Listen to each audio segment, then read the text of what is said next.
மாலை வணக்கம். Creative world மருத்துவ நேரத்துக்கு உங்களை வரவேற்கிறேன். இன்றைக்கி நாம் பார்க்க போகிறது மருதாணி பற்றி. ஸோ ஒவ்வொரு மூலிகைகள் கீரை வகைகளாக பார்த்துக்கிட்டு வரோம். அப்படிப்பட்ட கீரை வகைகளில் மருதாணி பற்றி பார்க்க போகிறோம்.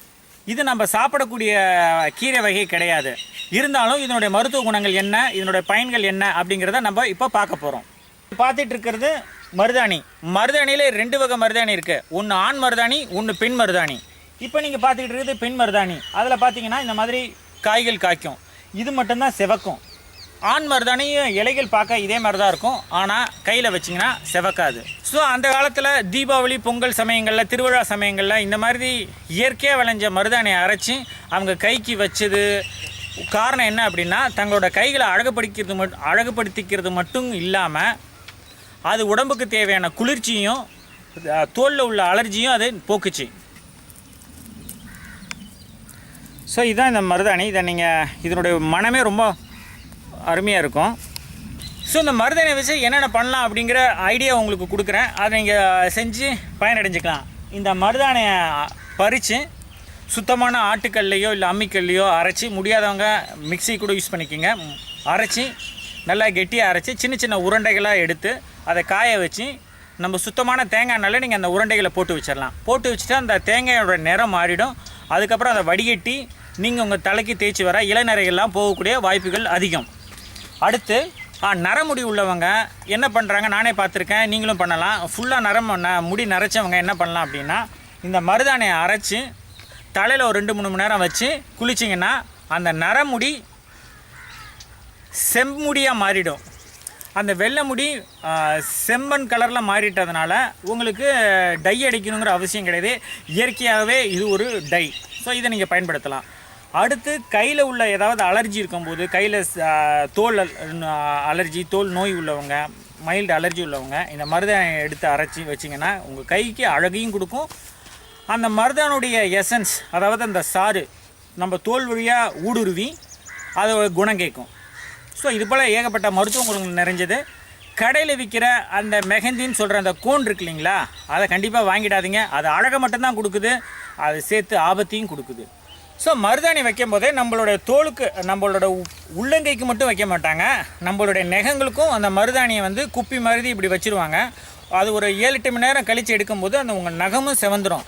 அதை நகத்துக்கு நெயில் பாலிஷ் வச்ச மாதிரி எஃபெக்டை மட்டும் கொடுக்கறது இல்லாமல் நகங்களில் இருக்கிற நோய் தொற்று இது எல்லாமே நீக்கிடும். நகை சுற்றி வரக்கூடிய வாய்ப்பை அதை நீக்கிடும்.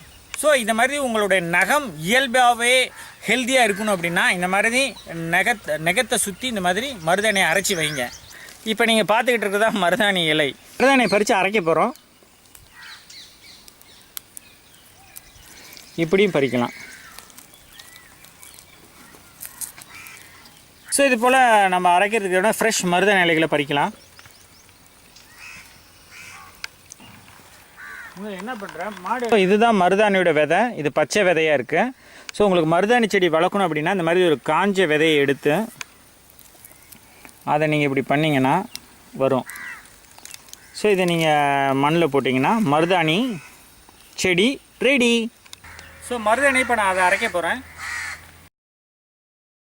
மருதாணி இந்த மாதிரி சுத்தமான இடத்துல வச்சு அரைக்கிறதுக்கு முன்னாடி கழுவி ஊற்றிக்கலாம். இப்போ நம்ம இதை அரைக்கலாம்.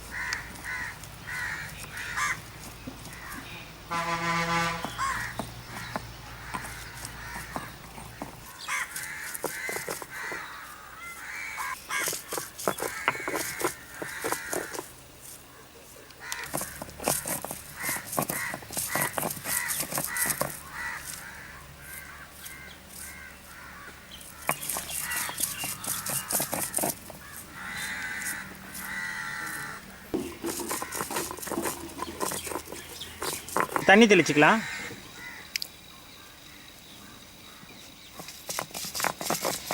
எவ்வளோ நைஸாக அரைக்க முடியுமோ அவ்வளோ நைஸாக அரைச்சிக்கலாம்.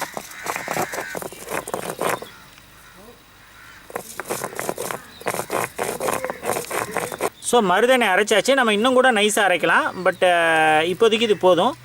அரைக்கும் போதே உங்கள் கைகள் செவந்திருக்கு பாருங்களேன். கொடுத்து சிவந்த கைகள்னு இதை சொல்லலாம். அரைச்சதுக்கப்புறம் நல்லா கைகள் செவந்துருச்சு. இப்போ மருதாணி வச்சுக்கலாம். ஸோ ஒரு சின்ன உருண்டை எடுத்து இதை உருட்டி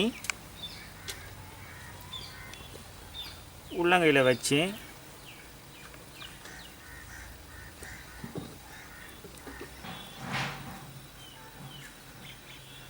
மருதாணி அரைச்சி நான் அந்த உள்ளங்கையில் வச்சுருக்கேன். ஸோ இதை வந்து ஒரு மினிமம் ஒரு 3 மணி நேரம் நீங்கள் கையில் வச்சுருக்கணும். ஸோ நல்லா செவந்துடும். சில பேர் நைட்டு வச்சுட்டு விடிய காலையில் வரைக்கும் கூட வச்சுருக்கலாம். இந்த மருதாணி செவந்துச்சுன்னா ஓகே. இந்த மருதாணி வச்சு கருத்துச்சுன்னா அந்த உடம்பு பித்த உடம்புன்னு சொல்லுவாங்க. வாதம், பித்தம், கபம் 3 இருக்குது. நம்ம உடம்புல எதை அதிகப்படுத்திக்கிறது இந்த மருதாணி மூலிமா கண்டுபிடிச்சிக்கலாம். இந்த மருதானுடைய மனமே ரொம்ப அருமையாக இருக்குது. இது உங்களுக்கு ஒரு புத்துணர்ச்சியை தருது. இந்த மனமே நீங்கள் வச்சதுக்கப்புறம் உங்கள் உடம்புக்கும் அது புத்துணர்ச்சியை தரணும்னு நான் நம்புகிறேன். ஸோ மருதாணி வச்சு ஒரு 3 மணி நேரம் ஆகிடுச்சு. இப்போ இதை எடுத்துடலாம். ஸோ அழகாக செவந்திருக்கு. இதை நான் கழுவிட்டு வரேன்.